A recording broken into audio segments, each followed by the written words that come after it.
राधे राधे राधे ओ मेरी कृपा मई राधे।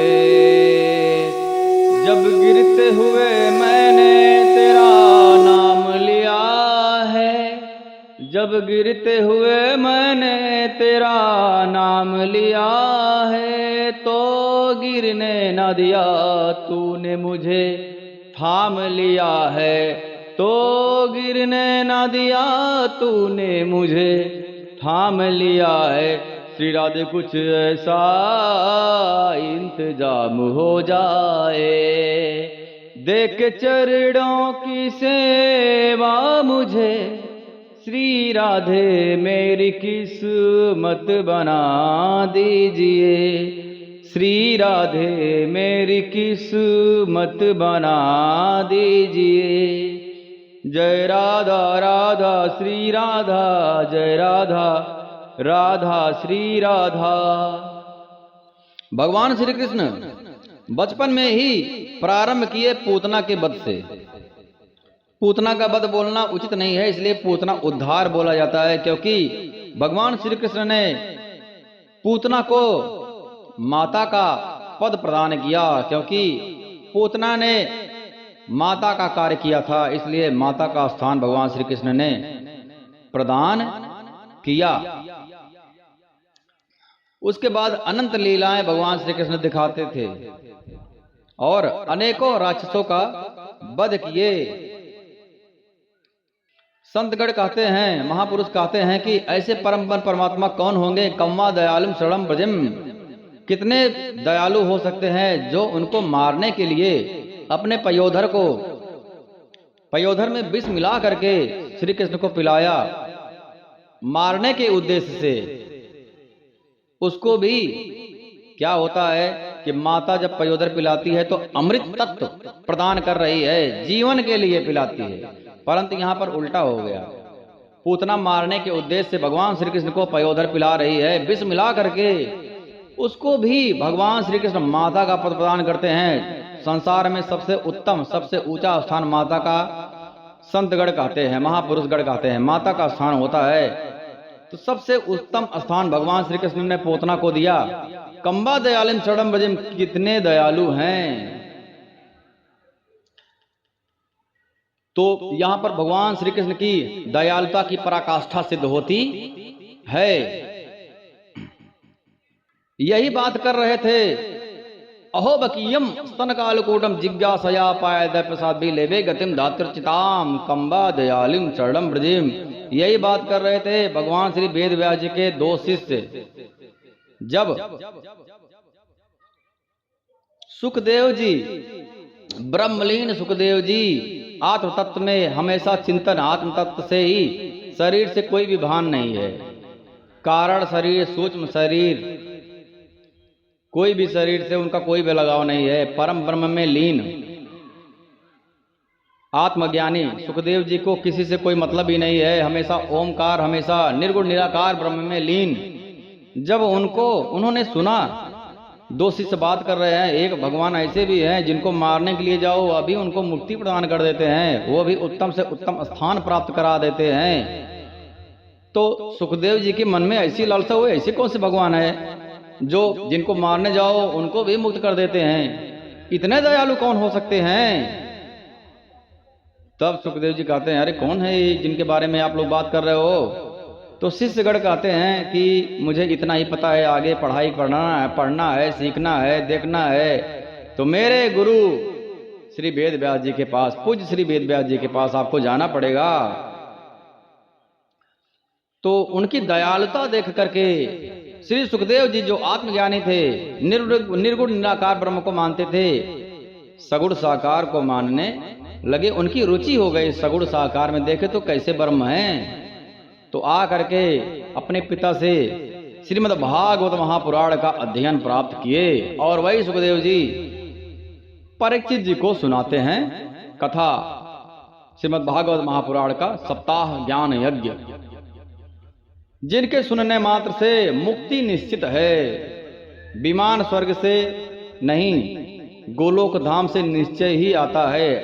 इंसान की बात क्या करे, यहाँ पर तो प्रेत भी मुक्त होकर जाते हैं। पोतना का उद्धार करते हैं, माता का पद भी प्रदान करते हैं। और उनकी क्या गति होगी जो उनको वास्तव में पुत्र मान करके प्रेम किया है माता यशोदा, माता देवकी का। तो भगवान श्री कृष्ण कहते हैं मैं रेडी रहूंगा, क्योंकि अब माता के स्थान से ऊपर कोई स्थान ही नहीं है। ऐसे भक्त जो मुझे अपने पुत्र के समान प्यार करते हैं, प्रेम करते हैं, अपने भक्तों के मैं सदा रेडी रहता हूं, क्योंकि मैं उनसे उड़ हो ही नहीं सकता हूं। मेरे पास ऐसी कोई भी वस्तु नहीं है, ऐसा कोई पद नहीं है जो प्रदान कर सकूं उनके भक्ति के तुलना में बराबर हो। ऐसा कोई भी स्थान मेरे पास नहीं है। इसलिए मैं हमेशा अपने भक्तों के रेडी रहता हूं और अपने भक्तों की भक्ति करता हूं, उनकी पूजा करता हूं। वो मेरे भगवान हैं, मेरे भक्त स्वयं मेरे भगवान होते हैं, मैं उनकी ही पूजा करता हूं। अब ऐसे भगवान कौन हो सकते हैं? कितने दयालु, दयालुता की पराकाष्ठा है भगवान श्री कृष्ण। उसके बाद बहुत सारे राक्षसों को मुक्त प्रदान किया। जितने भी राक्षसों को मारते हैं अर्थात मुक्ति प्रदान करते हैं, प्रलंभासुर, धेनुकासुर, बकासुर, केसी, अरिष्टासुर, चाड़ूर जो हमेशा कंस के पास रहता था, कंस को नई नई रणनीति सिखाता रहता था, ये चाल चलो वो चाल चलो, और अपने चंगुल में फंसा करके कृष्ण को मार डालो। उसके बाद पहलवानों को मारा है, फिर कुलया पीठ हाथी जिसको शराब पिला पिला कर उसको मतवाला पागल बना दिया, और भगवान श्री कृष्ण जिस रास्ते से जा रहे थे उस रास्ते पर भेज दिया पैर से कुचलने के लिए। परंतु भगवान श्री कृष्ण ने एक ही हाथ से हाथी को ऐसे उछाले कि हाथी गगन में उड़ता हुआ चला गया, बादलों से टकरा करके फिर से आया नीचे, और उसकी आत्मा अलग हो गई शरीर से, अर्थात मुक्ति प्रदान हो गया, मुक्ति प्राप्त कर लिया। उसके बाद में कंस को भी इतना, यहां पर जितने सारे राक्षसों को मारा है भगवान श्री कृष्ण ने, द्वारिका में नहीं, वृंदावन धाम में ऐसा लगता है कि अस्त्र शस्त्र का उपयोग नहीं किया है भगवान श्री कृष्ण ने, क्योंकि यह प्रेम की नगरी है।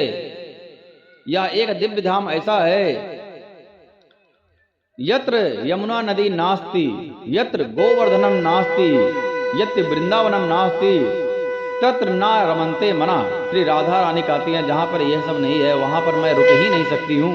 इसलिए राधा रानी ही वृंदावन की महारानी है। वृंदावन की महारानी श्री राधिका रानी है, प्रेम की दात्री हैं, प्रेम देने वाली हैं।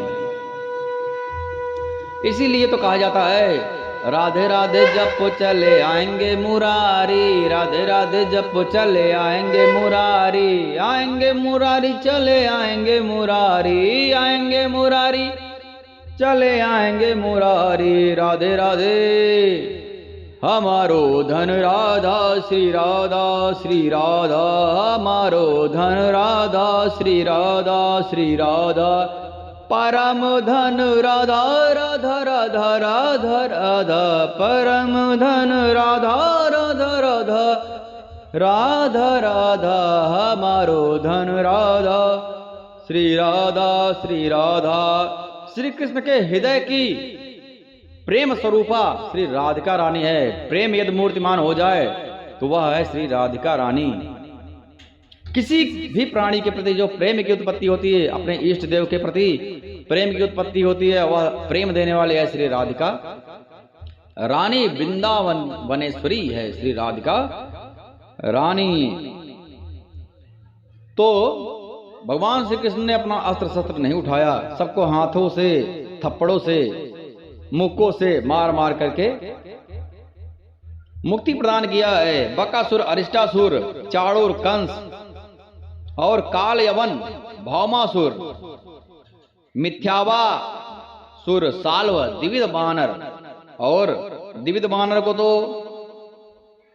बलराम ने अपने हल से मुक्ति प्रदान किया था। बलवन, दंतवक्त्र राजा, नग्नजित के 7 बैल और संबरासुर, विदुरथ और रुक्मी आदि जैसे बहुत सारे राक्षसों को भगवान ने मुक्ति प्रदान किया और धरती को पाप के बंधन से मुक्त किया, धरती का बोझ पाप से हल्का किया। परमात्मा का कैसा स्वरूप होता है, श्रीमद् भागवत महापुराण के द्वितीय स्कंद का मंत्र नंबर 47 में दिया गया है। परमात्मा का स्वरूप कैसा होता है। शाश्वत प्रशांतम भयम प्रतिबोध मात्रम शुद्धम समम सदसता परमात्म तत्वम शब्दो नायत्र पुरकारकवान क्रियार्थो माया परैसभिमुखे चा विलज्जमाना। माया भी लजा करके भाग खड़ी होती है। माया का पहुंच भी भगवान के पास नहीं है। भगवान का स्वरूप कैसा होता है। परमात्मा का वास्तविक स्वरूप है एक रस, एक समान रहते हैं, एक समान रहते हैं और शांत। उनका स्वरूप है शांत और अभय। किसी से डरने का तो बात ही नहीं होता है। और केवल ज्ञान स्वरूप ही है परम परमात्मा। ज्ञान स्वरूप परम ब्रह्मा, प्रेम स्वरूप परम ब्रह्मा। न उसमें माया का मल है। माया अर्थात मैं, मेरा पुत्र है, मेरी स्त्री है, मेरा घर है, मेरी कार है, मेरा जॉब है, मेरा मेरा मेरा मेरा मेरा शरीर है, मेरा मन है, मेरी घड़ी है, सब यह माया है। मेरा मन, मेरा शरीर, सब कुछ माया है। माया अगर निकाल दो तो कुछ बचेगा ही नहीं, सिर्फ मैं बचेगा। और मैं ही परम परमात्मा का अंश है, अर्थात भगवान ही बचेंगे। भगवान ही अपनी माया से एको अहम बहुशामा, पहले एक थे फिर अनंत हो गए। यह खेल चल रहा है। उसके बाद में भी जब उनका मन होगा तो फिर से अनंत से एक हो जाएंगे। अनंत में हम सब आ जाते हैं। जितने 14 भुवन है, राक्षस देवता दानव मनुज गंधर्व नाग किन्नर, सब अनंत में आ जाते हैं। और जब समेट लेते हैं भगवान तो अनंत से एक हो जाते हैं। इसीलिए तो जब कोई अपने आप को समझ जाता है, अर्थात वह परम ब्रह्म को जान गया है, वह खुद उसी में लीन हो जाता है। सोई जाना ही जे देहु जना ही। और यह सब भगवान की कृपा से ही होता है। क्योंकि शास्त्रगण कहते हैं कि यदि कोई किसी में इतना शक्ति नहीं है कि भगवान को जना सके, भगवान के बारे में बता सके, बोला जाता है कि ना ये आत्मा प्रवचनेन लभ्यो, जितना भी प्रवचन सुनो या प्रवचन बोलो उससे परम परमात्मा की प्राप्ति संभव नहीं है। ना ये आत्मा प्रवचनेन लभ्यो ना वेदना। बहुत ज्यादा बुद्धिमान लोग को भी परमात्मा की प्राप्ति नहीं होते। देखा जाता है कि केवट क्या बहुत बुद्धिमान थे, सबरी क्या बहुत बुद्धिमान थी, मीरा क्या बहुत बुद्धिमान थी। अक्सर देखा जाता है मूर्खों को भगवान की प्राप्ति हो जाती है। तो ना ये आत्मा प्रवचनेन लभ्यो ना मेधना ना बहुना सुतेन, बहुत प्रकार का श्रवण कर रहा है परंतु उसको अनुभव में नहीं ला रहा है, अपने जीवन में नहीं ला रहा है, उसका अनुसरण नहीं कर रहा है। गुरु की बात तो सब लोग सुनते हैं, लेकिन उसको कितने लोग मानते हैं, अपने जीवन में कितने लोग धारण करते हैं, उससे परम परमात्मा की प्राप्ति होती है। ना ये आत्मा प्रवचनेन लभ्यो ना मेधना ना बहुना सुतेन ना चा प्रमाद दप्सो वा पिलिंगात।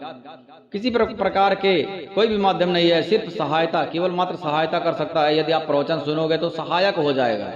और बिनु हर कृपा से कोई भी कृपा होगी तभी आपको परम परमात्मा की प्राप्ति होगी। और उसके लिए कोई संत मिलेगा, कोई भगवत प्राप्त संत ही मिलेगा। वह है आपको ज्ञान करा सकता है। जैसे अंधेरे में कोई वस्तु रखी है और हम दूर से देख रहे हैं ये तो सांप है, एक रस्सी है, तो यह भ्रम कैसे जाएगा। किसी के पास यह टार्च हो, लाइट मार दे, अर्थात ज्ञान का प्रकाश किसी के पास हो और लाइट मार दिया तो तुमको, अर्थात वह ज्ञान तुमको प्रदान कर दिया तो आपको भी ज्ञान हो जाएगा परम परमात्मा की एक। या फिर वहां पर जा करके बता दे, अरे मैंने देखा है, ये देखो ये तो रस्सी है, सांप नहीं है। अर्थात परम परमात्मा के पास जो गया हो, जिसको भगवत प्राप्ति हुई हो,